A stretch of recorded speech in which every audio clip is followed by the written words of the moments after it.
Bonjour à toutes et à tous, vous écoutez Cinécast. Salut Thibaut. Salut Guillaume. Cinécast, c'est le podcast qui chaque semaine vous recommande des films à voir au cinéma, en streaming ou VOD. Aujourd'hui, on vous parle d'un film de cinéma, du cinéma français. Ça sort ce 9 mars en Belgique comme en France. C'est de Frédéric Tellier.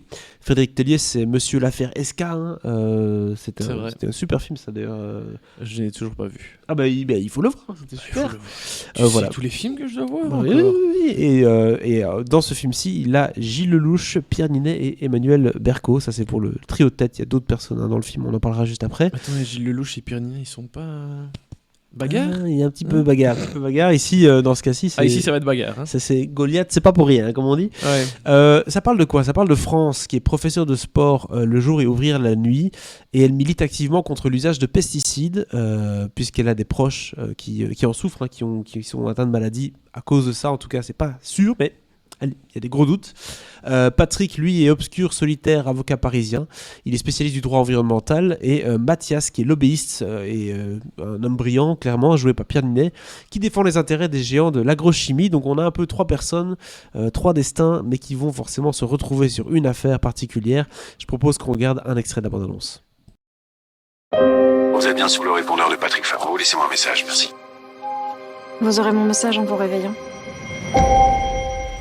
J'ai vécu des années magnifiques avec Margot. On aimait notre travail, fière d'être une agricultrice moderne comme elle disait. Dans ma région, comme Margot, les gens meurent en silence. Je voudrais juste que vous fassiez entendre mes mots. J'ai plus la force de continuer. La tétrazine. Une substance absolument inoffensive selon son fabricant, mais que l'OMS a classée comme cancérogène. Ça fait 3-4 ans que leurs lobbies font tout ce qu'ils peuvent pour détruire tous les programmes de santé publique de l'OMS. La tétrazine est le désherbant le plus sûr jamais produit. Le meilleur. Merci. Tout le monde le sait et personne dit rien. Et nous, on crève, putain! Cultiver sans pesticides se traduirait par la disparition de plus de 30% des volumes produits. Il faut que vous vous battiez. Voilà, il faut que vous vous battiez parce qu'il va être question de bataille dans ce film-ci, clairement, très clairement, puisqu'on a 3 points de vue face à cette problématique. Film qui, en effet, s'inspire un peu d'un modèle de film assez connu, répandu dans le cinéma américain et assez à la mode récemment. Oui. Tu vois, on parlait de Dark Waters, on parle de Dopsic. Tout à fait, la série ouais, exactement. Tu vois, on parlait de trucs adultes. C'est bien. Exactement, c'est vrai, Dopsic. Tout à fait. Donc, un film thriller, mais qui va dénoncer un phénomène de société ou en tout cas un excès de ce que ce soit de l'industrie ici dans le cas agrochimique, puisqu'on parle de tétrazine, qui n'est pas la vraie substance. En vrai, il y a une autre substance. Bref, ils ont un peu brouillé les pistes. D'ailleurs, le film commence par ça en disant... C'est pas le glyphosate ou un truc aussi, je pense. Ça, hein. Et donc, le film commence en disant, oui, c'est pas des faits réels, mais en fait, si vous remplacez quelques noms et que... Oui, ça peut être Monsanto, ça peut être des trucs comme ça, mais on peut pas légalement non. y aller comme ça devant de Monsanto avec un film avec Pierre Ninet, ça va être très compliqué, ça. Déjà, à financer, je sais pas comment ils vont faire. Bref, donc du coup, ici... On efface tout ça, on met un peu des trucs bidons, mais ça reste super efficace et super réaliste. Moi, j'ai adoré. Oui, bah écoute, c'est super efficace, c'est super réaliste. J'ai beaucoup aimé aussi. On va s'arrêter là, c'est bon ? Merci. Je rigole. On va un peu rentrer dans le vif du sujet. Pourquoi est-ce qu'on a aimé ce film-ci ? Je trouvais que déjà, c'était très bien amené. Je pense que notre ami Frédéric Tellier sait s'y faire quand il s'agit de thriller et qu'il a su en fait monter ce petit puzzle en amenant chaque personnage avec sa réalité. France qui d'un côté nous donne l'accès en fait à la classe populaire, qui est vraiment celle qui est concernée en première ligne face à ce pesticide.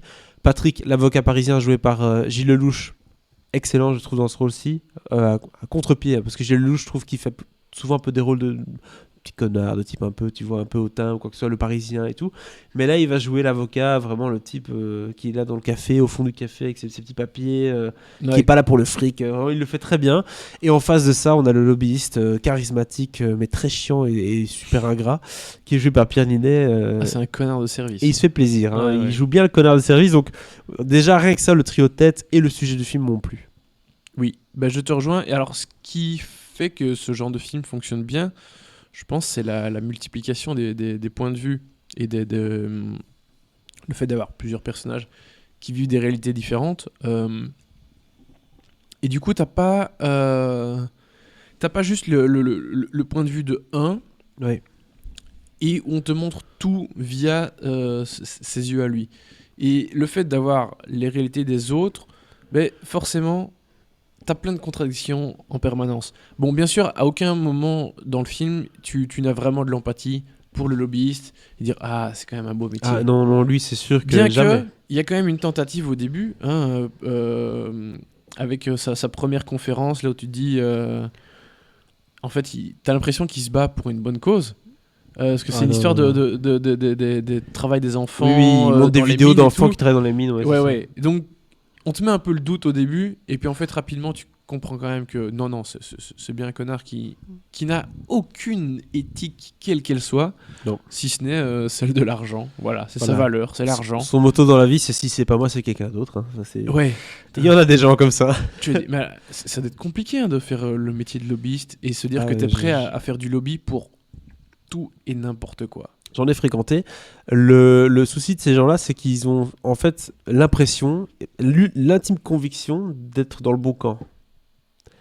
Et donc c'est particulièrement difficile de parler avec ces gens-là parce qu'ils vont vraiment te dire de manière très claire que mais sans les pesticides, on va mourir. Enfin, tu vois, je veux dire, d'un côté, comment tu veux qu'on nourrisse la planète avec tous les gens qui deviennent véganes et tout aujourd'hui. Voilà, ils vont te dire ça comme ça, et donc tu vas te dire bah oui, en effet, tu as pas tort. Mais c'est pas terrible, tu vois ce que je veux dire. Donc tu vois, c'est un peu compliqué de discuter avec ces gens-là. C'est un peu un discours un peu simpliste. Ah oui, quoi. bon bref, on va pas Tu vois, parler de ça, mais... Comme si l'humanité n'avait pas réussi à se nourrir pendant... Ou bien qu'on avait trouvé une autre 1900 solution, ans, où il y et avait moyen plus. de mettre autre chose sur la table. Non, Ouais. c'est ça. D'accord. Bref, donc c'est assez complexe, et je trouve que Pierre Niel le fait très bien Ouais. pour connaître ce genre de personnes-là. Enfin, Et- connaître. Ça montre bien le côté vicieux de la profession, au-delà de ce que je viens de dire, mais les dîners avec les députés pour faire passer C'est telle ça. loi ou pour empêcher telle loi d'être Quand on votée. paye un médecin ou un spécialiste pour venir parler sur un plateau de télé, Ouais. et allez, s'il te plaît, ça j'ai vu ça en vrai. Hein. Ah là là, mon Dieu. J'ai assisté à une scène où on a donné Quelle une enveloppe, enfin on a donné, mon collègue a donné une enveloppe à un médecin pour qu'il vienne parler d'un truc. Ah là là, mon Ouais, Dieu. voilà, donc ça existe, Quel ce genre de horrible truc là. métier, C'est quel plus mon horrible métier, je métier. précise. Ouais. Mais oui, donc c'est vraiment, Mais- ça arrive. Mais je trouve que c'est très bien que le film montre ça aussi, parce que voilà, le métier de lobbyiste, au final, c'est quelque chose que tu vois pas souvent au cinéma, en tout cas pas dans des proportions pareilles. Non. Ici, c'est vraiment abject, quoi. Ça Vraiment, m'étonne qu'en Belgique on n'ait pas plus de films sur ce sujet-là parce que c'est quand même Ah bah chez nous, ils sont tous ici. il y a plus de à l'Union européenne qui est juste derrière chez nous là, il y a plus de gens qui travaillent dans des boîtes de lobby que de gens qui travaillent à la Commission européenne. Pourtant, il y a Ouais, bien beaucoup sûr. de gens à la Commission européenne.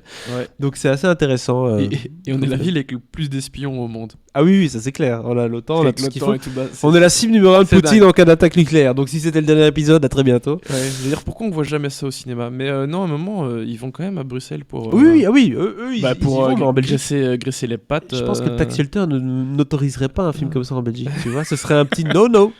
Bah, on s'en fout, hein, c'est comme ça. Quoique, c'est comme ce ça. film-ci, Tax Shelter, hein, quand même, vu qu'ils sont venus tourner à Bruxelles, il marquait RTBF, etc. Ah ouais, ouais, si, Ah si. bah, faut bien. Donc voilà. Mais voilà, le côté lobby, j'aime beaucoup. Le côté avocat, t'as l'impression que...